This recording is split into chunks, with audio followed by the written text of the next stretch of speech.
my channel Food and Beyond. ഞാൻ ഇന്ന് റെഡിയാക്കാൻ പോകുന്നത് നമുക്ക് എല്ലാവർക്കും പരിചിതമായതും നമുക്ക് എല്ലാവർക്കും വളരെ ഇഷ്ടപ്പെട്ടതുമായ ഒരു ഡിഷാണ്. അത് മറ്റൊന്നുമല്ല ഫ്രഞ്ച് ഫ്രൈസ്. ഫ്രഞ്ച് ഫ്രൈസ് നമ്മൾ സാധാരണയായി വീട്ടിൽ അധികമൊന്നും തയ്യാറാക്കാറില്ല, എന്നാലും കുട്ടികൾക്ക് ഇത് വളരെ ഇഷ്ടമാണ്. നമുക്ക് സൂപ്പർ മാർക്കറ്റിൽ നിന്നൊക്കെ ഫ്രോസൺ ഫ്രഞ്ച് ഫ്രൈസ് വാങ്ങിക്കാൻ കിട്ടും. അത് കൊണ്ടുവന്ന് ജസ്റ്റ് ഒന്ന് ഫ്രൈ ചെയ്ത് എണ്ണയിൽ ഫ്രൈ ചെയ്ത് എടുക്കേ വേണ്ടു. അപ്പോൾ അതേ രീതിയിൽ നമുക്ക് നമ്മുടെ വീട്ടിൽ തന്നെ വളരെ ഫ്രഷായി ഉരുളക്കിഴങ്ങ് വെച്ച് ഫ്രഞ്ച് ഫ്രൈസ് റെഡിയാക്കി ഫ്രീസ് ചെയ്തെടുക്കാൻ വേണ്ടി പറ്റും. അതിനുശേഷം അത് ഫ്രൈ ചെയ്തെടുക്കുമ്പോൾ നമ്മൾ സൂപ്പർ മാർക്കറ്റിൽ നിന്നൊക്കെ വാങ്ങിക്കുന്ന അതേ ക്വാളിറ്റിയോട് കൂടിയും അതേ ക്രിസ്പിനെസ്സോട് കൂടിയിട്ടുള്ള ഫ്രഞ്ച് ഫ്രൈസ് റെഡിയാക്കാൻ വേണ്ടി പറ്റും. അതിനൊരു 3-4 സ്റ്റെപ്സ് കടന്നു പോകേണ്ടതായിട്ടുണ്ട്. ആ സ്റ്റെപ്സിലൂടെ കടന്നു പോവുകയാണെങ്കിൽ നമുക്കും നല്ല ക്രിസ്പിയായ നല്ല ഫ്രഷായ ഫ്രഞ്ച് ഫ്രൈസ് റെഡിയാക്കാൻ വേണ്ടി പറ്റും. അപ്പോൾ അതെങ്ങനെയാണെന്ന് അറിയണ്ടേ? അതിനു മുന്നേയായി എൻ്റെ ഈ ചാനൽ ആദ്യമായി കാണുന്നൊരു വ്യൂവർ ആണെങ്കിൽ എൻ്റെ ഈ ചാനലിൻ്റെ വലതുഭാഗത്തായി കാണുന്ന ചുവന്ന നിറത്തിലുള്ള ആ സബ്സ്ക്രൈബ് ബട്ടൺ ഒന്ന് ക്ലിക്ക് ചെയ്യണം. അതിനുശേഷം വരുന്ന ഒരു കുഞ്ഞു ബെല്ലൈക്കൺ ഉണ്ട്, അതുകൂടെ പ്രസ് ചെയ്യണം. അപ്പോഴത്തേക്കും ഞാൻ അപ്ലോഡ് ചെയ്യുന്ന എല്ലാ വീഡിയോസിൻ്റെയും നോട്ടിഫിക്കേഷൻ നിങ്ങളുടെ മൊബൈലിൽ അതാത് സമയത്ത് തന്നെ കിട്ടുന്നതായിരിക്കും. അപ്പോൾ ഇന്നത്തെ റെസിപ്പിയായ ഫ്രഞ്ച് ഫ്രൈസ് എങ്ങനെ റെഡിയാക്കുന്നതെന്ന് നോക്കാം. ഫ്രഞ്ച് ഫ്രൈസ് റെഡിയാക്കാൻ വേണ്ടിയിട്ട് ഞാനിവിടെ 4 ഉരുളക്കിഴങ്ങാണ് എടുത്തിട്ടുള്ളത്. നമ്മളെപ്പോഴും ഫ്രഞ്ച് ഫ്രൈസിന് വേണ്ടി എടുക്കുന്ന ഉരുളക്കിഴങ്ങുകൾ കുറച്ച് പഴകിയതായിരിക്കണം. അതിൽ വെള്ളമൊക്കെ നന്നായി വറ്റിക്കഴിഞ്ഞിട്ടുണ്ടാവണം. അങ്ങനെ ചെയ്യുമ്പോഴാണ് നമ്മൾ ഫ്രൈ ഉണ്ടാക്കുമ്പോഴത്തേക്കും അത് നല്ല ക്രിസ്പിയായി തീരുന്നത്. പുതിയ ഫ്രഷായ പൊട്ടറ്റോസ് ആണെങ്കിൽ അതിൽ ഈർപ്പത്തിൻ്റെ കണ്ടന്റ് നല്ലതുപോലെ ഉള്ളത് കൊണ്ട് ക്രിസ്പിയായി കിട്ടാൻ കുറച്ച് പാടാണ്. അതാണ് പറഞ്ഞത് കുറച്ച് പഴകിയ പൊട്ടറ്റോസ് ഇതിനു വേണ്ടി യൂസ് ചെയ്യണമെന്ന്. ആദ്യം തന്നെ ഞാൻ ഈ പൊട്ടറ്റോസ് ഒന്ന് നല്ല വൃത്തിയിൽ കഴുകട്ടെ. ഇനി ഒരു ഫ്രഷായ വെള്ളത്തിൽ ഒന്നുകൂടി ഇട്ട് ഞാനിതൊന്ന് കഴുകട്ടെ. കഴുകി ഞാനൊരു പ്ലേറ്റിലോട്ടേക്ക് ഇത് ഷിഫ്റ്റ് ചെയ്യാണ്. അതിനുശേഷം ഞാനിതിൻ്റെ തൊലിയൊക്കെ ഒന്ന് പീൽ ചെയ്തെടുക്കട്ടെ. തൊലി പീൽ ചെയ്യുന്നതിന് മുന്നേയായി ഞാനിവിടെ ഒരു പാത്രത്തിൽ വെള്ളം എടുത്ത് വെച്ചിട്ടുണ്ട്. ഒരു 3 കപ്പ് വെള്ളമാണ് എടുത്തിട്ടുള്ളത്. അതിലേക്ക് ഞാനൊരു 3 ടീസ്പൂൺ ഉപ്പ് ചേർത്ത് കൊടുക്കുകയാണ്. അതിനുശേഷം ഞാൻ സ്റ്റൗ കത്തിച്ച് ഈ വെള്ളം അവിടെ ബോയിൽ ചെയ്യാൻ വേണ്ടി വെക്കട്ടെ. സ്റ്റൗ ഓൺ ചെയ്തിട്ടുണ്ട്. ഈ വെള്ളം ഇവിടുന്ന് ബോയിലാകുന്ന സമയം കൊണ്ട് നമുക്ക് പൊട്ടറ്റോസ് എല്ലാം പീൽ ചെയ്ത് കട്ട് ചെയ്ത് എടുക്കാം. ചെറിയ തീയിൽ വെച്ചാൽ മതി. വെള്ളം അവിടുന്ന് ബോയിലാവാൻ കുറച്ച് സമയം എടുക്കും. ആ സമയം കൊണ്ട് നമുക്ക് ബാക്കിയെല്ലാം ചെയ്യാം. അപ്പോൾ വെള്ളം ഇവിടെ ബോയിൽ ചെയ്യാൻ വെച്ചിട്ടുണ്ട്. സിമ്മിലിട്ടേക്കുവാണ്. വലിയ ഫ്ലെയിം കൊടുക്കണ്ട, കാരണം നമ്മുടെ ഈ വർക്കൊക്കെ ചെയ്യുമ്പോഴത്തേക്കും അതൊന്ന് തിളച്ച് കിട്ടിയാൽ മാത്രം മതി. അപ്പം ഞാൻ ഈ ഉരുളക്കിഴങ്ങെല്ലാം ആദ്യം ഒന്ന് അതിൻ്റെ തൊലിയൊക്കെ കളയട്ടെ. ഉരുളക്കിഴങ്ങ് നമ്മൾ തൊലിച്ചതിന് ശേഷം കട്ട് ചെയ്തിടാൻ പോകുന്നത് ഐസ് വെള്ളത്തിലാണ്. ഐസ് വെള്ളത്തിലിട്ട് കഴിയുമ്പോഴത്തേക്കാണ് നല്ല ക്രിസ്പിയായ ഫ്രഞ്ച് ഫ്രൈസ് നമുക്ക് വറുത്തെടുക്കാൻ വേണ്ടി പറ്റുക. അങ്ങനെ തന്നെ ചെയ്യണം. ഈ ഒരു സ്റ്റെപ്പ് നിങ്ങൾ ആരും സ്കിപ്പ് ചെയ്യാൻ പാടില്ല. ഐസ് കോൾഡ് വാട്ടറിൽ തന്നെ നമ്മൾ ഫ്രഞ്ച് ഫ്രൈസിന് വേണ്ടുന്ന പൊട്ടറ്റോസ് കട്ട് ചെയ്ത് ഇട്ട് കൊടുക്കണം. അതിനുവേണ്ടി ഞാൻ എടുത്തു വെച്ച ഐസ് വാട്ടറാണിത്. ആദ്യം ഞാൻ അതിൻ്റെ തൊലിയൊന്ന് നീക്കം ചെയ്യും. തൊലി നീക്കം ചെയ്തതിന് ശേഷം വെള്ളത്തിലേക്ക് തന്നെ ഇട്ട് വെക്കണം, അല്ലാന്നുണ്ടെങ്കിൽ പൊട്ടറ്റോസ് കറുത്ത് പോകും. ഞാൻ ആദ്യം ഒരു പൊട്ടറ്റോ എടുത്തൊന്ന് തൊലി കളയട്ടെ. അതിനുശേഷം ഞാനത് വെള്ളത്തിലേക്ക് ഇടും. ഒരു പീലർ വെച്ച്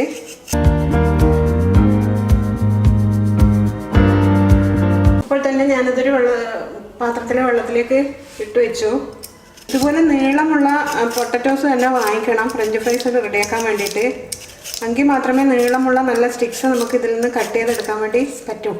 ഉരുളക്കിഴങ്ങ് 4 ഞാൻ തൊലിച്ച് വെള്ളത്തിലേക്ക് ഇട്ടിട്ടുണ്ട്. ഇനി ഞാനിത് 1 by 1 ആയി കട്ട് ചെയ്യാൻ വേണ്ടി സ്റ്റാർട്ട് ചെയ്യാണ്. ഐസ് വെള്ളം ഇതിനടുത്തായി തന്നെ ഞാൻ വെച്ചിട്ടുണ്ട്. ഇതിലേക്കാണ് നമ്മൾ കട്ട് ചെയ്ത് ഇട്ട് കൊടുക്കേണ്ടത്. ഞാൻ ഈ പൊട്ടറ്റോ ഒന്ന് കട്ട് ചെയ്യാൻ പോവാണ്. ഈ ഫ്രൈ ഉണ്ടാക്കുന്നതിന് നല്ലൊരു ഷേപ്പ് കിട്ടാൻ വേണ്ടിയിട്ട് ഇതിൻ്റെ സൈഡ്സൊക്കെ ഒന്ന് ചെറുതായി കട്ട് ചെയ്ത് ഞാൻ മാറ്റുവാണ്. എല്ലാ സൈഡ്സും കൂടുതൽ കട്ട് ചെയ്ത് കളയണ്ട. അതിനുശേഷം ഞാനിത് സ്ലൈസസ് ആക്കി മാറ്റട്ടെ.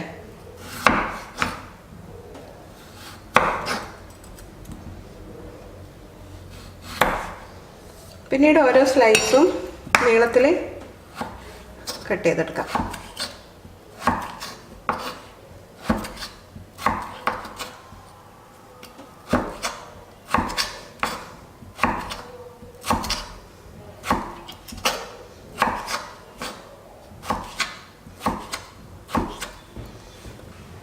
ഇങ്ങനെ നീളത്തിൽ കട്ട് ചെയ്തെടുത്ത ഈ പീസസ് എല്ലാം നമ്മൾ നേരത്തെ എടുത്തു വെച്ചിട്ടുണ്ടായിരുന്ന ഐസ് വാട്ടറിലേക്ക് ഇട്ട് കൊടുക്കുകയാണ്. ഇതുപോലെ ബാക്കിയുള്ള പൊട്ടറ്റോസ് ഞാൻ ഇങ്ങനെ കട്ട് ചെയ്ത് ഐസ് വാട്ടറിലേക്ക് ഇട്ട് കൊടുക്കട്ടെ.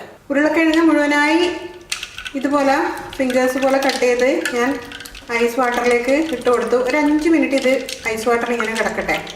ഇതിലുള്ള സ്റ്റാർച്ചിൻ്റെ പ്രസൻസ് കുറേ പോയി കിട്ടാനും ഇതിലുള്ള ഈർപ്പത്തിൻ്റെ അംശം പോയി കിട്ടാനും കൂടിയാണ് നമ്മൾ ഇതുപോലെ ഐസ് വാട്ടറിൽ ഇട്ട് കൊടുക്കുന്നത്. ഒരു 5 മിനിറ്റ് ഇവിടെ ഐസ് വാട്ടറിൽ കിടക്കട്ടെ. ഞാനവിടെ വെള്ളം ബോയിൽ ചെയ്യാൻ വെച്ചിട്ടുണ്ടായിരുന്നു. അത് വളരെ ചെറിയ തീയിലാണ് വെച്ചേക്കുന്നത്. അത് സാവധാനം ഇങ്ങനെ തിളച്ച് വരുന്നതേ ഉള്ളൂ. അപ്പോൾ ഒരു 5 മിനിറ്റ് കൊണ്ട് ഇത് നമ്മൾ ഐസ് വാട്ടറിൽ ഇട്ട് കിടക്കുന്ന സമയം കൊണ്ട് അവിടെ നിന്ന് അത് ബോയിലായിക്കോളും. അതിന് ശേഷം നമുക്കിത് വേറൊരു വെള്ളത്തിലേക്ക് മാറ്റിയെടുക്കാം. 5 മിനിറ്റ് വെയിറ്റ് ചെയ്യാം. 5 മിനിറ്റ് സമയം ഞാൻ ഈ തണുത്ത വെള്ളത്തിൽ നമ്മുടെ ഈ പൊട്ടറ്റോ സോക്ക് ചെയ്തിട്ടു. ഇനി ഇത് ഒന്ന് നല്ലതുപോലെ കഴുകിയെടുക്കാം. ഇതിലുള്ള സ്റ്റാർച്ചിൻ്റെ പ്രസൻസ് ഈ വെള്ളത്തിലേക്ക് വന്നതുകൊണ്ട് ഒരു ക്ലൗഡി പോലെ നമ്മൾ കാണുന്നില്ലേ വെള്ളം. ഇനി ഈ കഴുകിയെടുത്ത പൊട്ടറ്റോസ് വേറൊരു നല്ല പ്ലെയിൻ വാട്ടറിലേക്ക് ഇട്ട് കൊടുക്കുകയാണ്.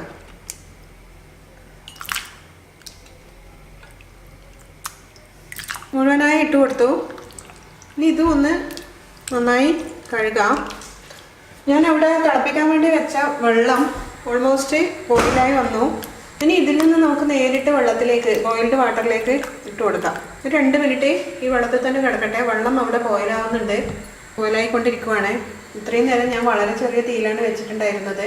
വെള്ളം നന്നായി ബോയിലായിട്ടുണ്ട്. ഞാൻ തീ സിമ്മിലേക്ക് കൊണ്ടുവരുവാണ്. ഇനി ബോയിലാവണ്ട, വളരെ ചെറിയ സിമ്മിൽ അവിടെ നിൽക്കട്ടെ. അതിനുശേഷം നമ്മൾ വെള്ളത്തിൽ സോക്ക് ചെയ്ത് വെച്ചിട്ടുണ്ടായിരുന്ന ഈ പൊട്ടറ്റോസ് ഇതിലേക്ക് ചേർക്കുവാണ്. ഇനി ഒരു 5 മിനിറ്റ് ഈ പൊട്ടറ്റോസ് ഈ വെള്ളത്തിൽ ഇതുപോലെ ഒന്ന് കുക്കാവണം. ബോയിൽ ചെയ്യിക്കണ്ട. ഞാൻ ഫ്ലെയിം സിമ്മിലേക്കാക്കി വെച്ചിട്ടാണുള്ളത്. കൂടുതൽ വെന്ത് പോവാതിരിക്കാൻ വേണ്ടിയാണ് ഇങ്ങനെ ചെയ്തത്. ഒരു 5 മിനിറ്റ് ഈ തിളച്ച വെള്ളത്തിൽ ഉരുളക്കിഴങ്ങ് ഒന്ന് കിടക്കട്ടെ. തിളച്ച വെള്ളത്തിൽ ഒരു 5 മിനിറ്റ് ഇത് കുക്കായിട്ടുണ്ട്. ഞാനിനി ഇത് സ്റ്റൗ ഓഫ് ചെയ്ത് ഒരു സ്ട്രെയിനർ വെച്ച് കോരിയെടുക്കട്ടെ. ഞാൻ ഈ വേറൊരു സ്ട്രെയിനറിലേക്കാണ് ഇത് കോരിയെടുക്കുന്നത്. മുഴുവനായ വെള്ളം ഊർന്ന് പോകാൻ വേണ്ടിയാണ് ഇങ്ങനെ ചെയ്യുന്നത്. അപ്പം ഞാൻ ഈ ചെറിയ സ്ട്രെയിനർ വെച്ച് ഇത് ഈ വലിയ സ്ട്രെയിനറിലേക്ക് കോരി മാറ്റട്ടെ.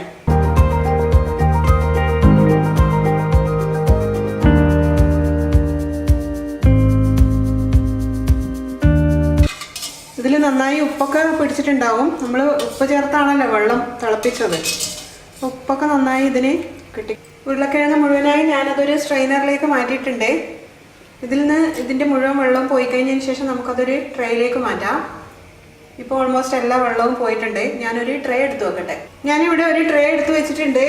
അതിലേക്ക് ഒരു നല്ല കിച്ചൺ ടവല് വെച്ച് കൊടുക്കുവാണ്.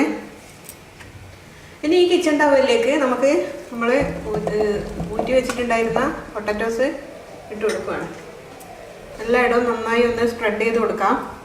അതിനുശേഷം ഈ കിച്ചൺ ടവലിൻ്റെ മറുഭാഗം കൊണ്ട് നന്നായി ഒന്ന് ഇതിനെ ഉപ്പിയെടുക്കാം. ഇതിലെ വെള്ളമൊക്കെ പോകാൻ വേണ്ടി ഒന്നിങ്ങനെ അമർത്തി കൊടുക്കാം. ഒട്ടും തന്നെ ഈർപ്പം പാടില്ല. കുറേ ഭാഗം ഈർപ്പം പോയിട്ടുണ്ട്. ഇനി ഞാനിത് നമ്മുടെ ഹാളിൽ ഡൈനിങ് ടേബിളിൻ്റെ മുകളിൽ കൊണ്ടുവെക്കാൻ പോവുകയാണ്. അവിടെ ഫാനിൻ്റെ കാറ്റിൽ ഇത് കുറേ ഭാഗം ഇതിൻ്റെ ഈർപ്പമൊക്കെ പോയി കിട്ടും. കിച്ചണിൽ ഫാനില്ലാത്ത കാരണം ഇവിടെ വെക്കാൻ പറ്റില്ല. അപ്പോൾ ഹാളിലാണ് ഞാനിത് ഫാനിൻ്റെ അടിയിലായി ഡൈനിങ് ടേബിളിൻ്റെ മുകളിൽ ഒരു 10 മിനിറ്റ് വെക്കട്ടെ. അപ്പോഴത്തേക്ക് ഇതിൻ്റെ കംപ്ലീറ്റ് ഈർപ്പമൊക്കെ മാറിക്കിട്ടും. 10 മിനിറ്റ് നേരം ഫാനിൻ്റെ അടിയിൽ വെച്ചതിന് ശേഷം ഞാൻ എടുത്തുകൊണ്ടുവന്ന പൊട്ടറ്റോ ആണിത്. ഇതിപ്പോൾ നന്നായി അതിൻ്റെ വെള്ളമൊക്കെ നന്നായി പോയിട്ടുണ്ട്. ഇനി ഞാനിതൊരു ഇതുപോലുള്ള ഒരു പ്ലാസ്റ്റിക്കിൻ്റെ കവറിലേക്ക് ഇട്ട് കൊടുക്കട്ടെ. ഇതുപോലെ ഒരു പ്ലാസ്റ്റിക് കവറിലേക്ക് ഞാനിത് ഇട്ട് കഴിഞ്ഞു. ഇനി ഇത് നമുക്ക് ഇതുപോലെ തന്നെ ഫ്രീസറിലേക്ക് വെക്കാൻ പോവുകയാണ്. ഒരു 6 മണിക്കൂറെങ്കിലും ഫ്രീസറിൽ ഇതുപോലെ വെക്കണം. അതെന്തിനാണെന്ന് വെച്ചാൽ നമ്മുടെ ഈ ഫ്രഞ്ച് ഫ്രൈസ് റെഡിയാക്കുന്ന സമയത്ത് നല്ല ക്രിസ്പിനെസ് കിട്ടാൻ വേണ്ടിയാണ് ഇങ്ങനെ ഫ്രീസറിൽ വെക്കുന്നത്. അങ്ങനെ ചെയ്തില്ല എന്നുണ്ടെങ്കിൽ ആ ഒരു നല്ല ക്രിസ്പിയായി, പുറംഭാഗം നല്ല ക്രിസ്പി ആയിരിക്കും, ഉൾഭാഗം നല്ല സോഫ്റ്റ് ആയിരിക്കും. അങ്ങനെയുള്ള ഫ്രഞ്ച് ഫ്രൈസ് നമുക്ക് റെഡിയാക്കണം എന്നുണ്ടെങ്കിൽ ഇതുപോലെ ഫ്രീസറിൽ സൂക്ഷിക്കുക. 6 മണിക്കൂർ കഴിഞ്ഞിട്ട് നമുക്കിത് ഫ്രൈ ചെയ്യാൻ വേണ്ടി എടുക്കാം. ഞാനിത് ഫ്രീസറിലോട്ടേക്ക് എടുത്തു വെക്കട്ടെ. 6 മണിക്കൂർ കഴിഞ്ഞു ഞാൻ ഈ പൊട്ടറ്റോസ് ഫ്രീസറിൽ വെച്ചിട്ട്. ഇപ്പം ഞാൻ പുറത്തെടുത്ത് വെച്ചേക്കുവാണിത്. ഒരു 10 മിനിറ്റായി ഇത് പുറത്തെടുത്ത് വെച്ചിട്ട്. അതിനുശേഷം നമുക്ക് ഇനി ഫ്രൈ ചെയ്യാൻ വേണ്ടി ഞാനൊരു പാനൊക്കെ അടുപ്പിൽ വെച്ച് കത്തിക്കട്ടെ. ഞാൻ സ്റ്റൗ ഓൺ ചെയ്ത് ഒരു പാൻ അടുപ്പിൽ വെച്ച് അത് നന്നായി ചൂടായതിന് ശേഷം ഞാൻ അതിലേക്ക് വെജിറ്റബിൾ ഓയിൽ ഒഴിച്ചിട്ടാണുള്ളത്. ഓയിലിപ്പോൾ നന്നായി ചൂടായി വന്നിട്ടുണ്ട്.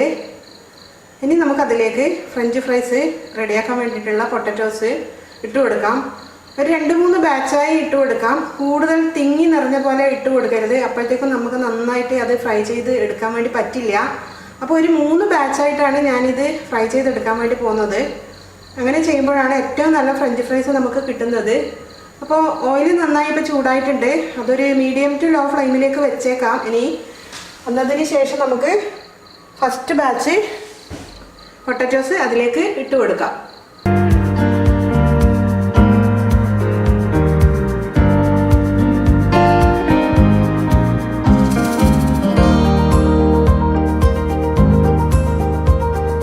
ഒരു ബാച്ച് ഞാനിപ്പോൾ ഇട്ട് കൊടുത്തിട്ടുണ്ട്. അത് നമ്മളിങ്ങനെ തവ വെച്ചൊന്ന് നന്നായി മിക്സ് ചെയ്ത് കൊടുക്കണം. എങ്കിൽ മാത്രമേ എല്ലാ ഭാഗത്തുള്ള ഫ്രൈസ് നമുക്ക് നന്നായി ക്രിസ്പിയായി കിട്ടത്തുള്ളൂ.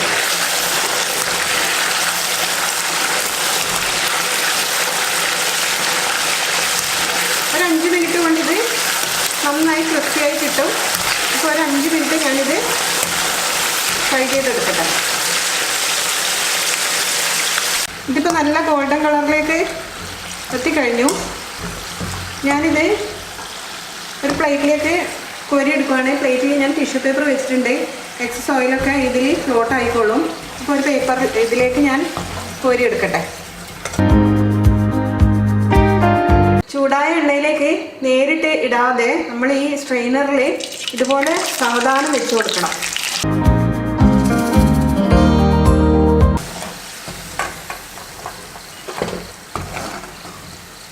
കോരി എടുത്തതിന് ശേഷം മാത്രം സ്റ്റൗ ഓഫ് ചെയ്താൽ മതി.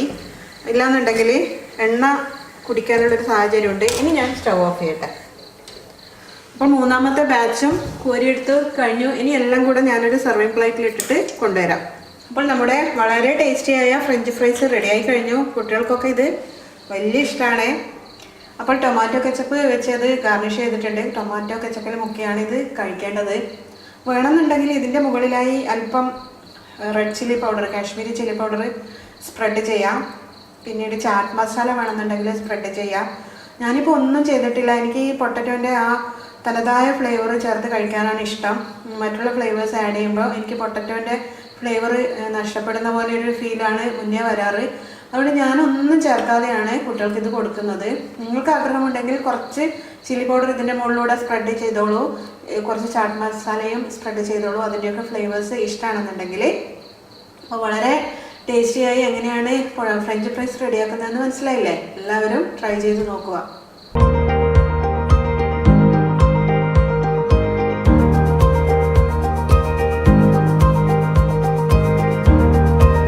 അപ്പം ഞാനിന്ന് തയ്യാറാക്കിയ ഫ്രഞ്ച് ഫ്രൈസിൻ്റെ റെസിപ്പി ഇഷ്ടപ്പെട്ടോ? 3-4 സ്റ്റെപ്സിലൂടെ കടന്നു പോകുമ്പോഴത്തേക്കും നമുക്ക് വളരെ പെർഫെക്റ്റ് ആയ, ഒട്ടും തന്നെ സൂപ്പർ മാർക്കറ്റിൽ നിന്നും വാങ്ങിക്കുന്ന അതേ ക്വാളിറ്റിയോട് കൂടിയിട്ടുള്ള ഫ്രഞ്ച് ഫ്രൈസ് നമ്മുടെ വീട്ടിൽ തന്നെ നമ്മുടെ കുട്ടികൾക്ക് വേണ്ടി റെഡിയാക്കാൻ വേണ്ടി പറ്റും. അപ്പോൾ എല്ലാവരും ഒന്ന് ട്രൈ ചെയ്യുക. വീണ്ടും മറ്റൊരു നല്ല ഡിഷുമായി കാണുന്നത് വരെ it's me Sudha signing off. അപ്പോൾ ഞാനിന്ന് റെഡിയാക്കിയ ഫ്രഞ്ച് ഫ്രൈസിൻ്റെ റെസിപ്പി ഇഷ്ടപ്പെട്ടോ? നമുക്ക് വെളിയിൽ നിന്ന് വാങ്ങിക്കാൻ കിട്ടുന്ന അതേ KFC ഒക്കെ വാങ്ങിക്കുമ്പോഴേ നമുക്ക് ഫ്രഞ്ച് ഫ്രൈസ് കിട്ടാറില്ലേ? അതേ ക്വാളിറ്റിയോട് കൂടിയ, അതേ ക്രിസ്പിനെസ്സോട് കൂടിയ, എന്നാൽ ഉൾഭാഗം നല്ല സോഫ്റ്റ് ആയിട്ടുള്ള ഫ്രഞ്ച് ഫ്രൈസ് നമ്മുടെ വീട്ടിൽ തന്നെ റെഡിയാക്കാൻ വേണ്ടി പറ്റും. ഈ 3-4 സ്റ്റെപ്സ് നമ്മൾ പെർഫെക്റ്റായി ചെയ്യുകയാണെങ്കിൽ. അപ്പോൾ വീഡിയോ ഇഷ്ടപ്പെട്ടിട്ടുണ്ടെങ്കിൽ ലൈക്ക് ചെയ്യുക, ഷെയർ ചെയ്യുക, സബ്സ്ക്രൈബ് ചെയ്യുക, സപ്പോർട്ട് ചെയ്യുക. വീണ്ടും മറ്റൊരു നല്ല ഡിഷുമായി കാണുന്നത് വരെ it's me Sudha signing off. Thank you for watching my video.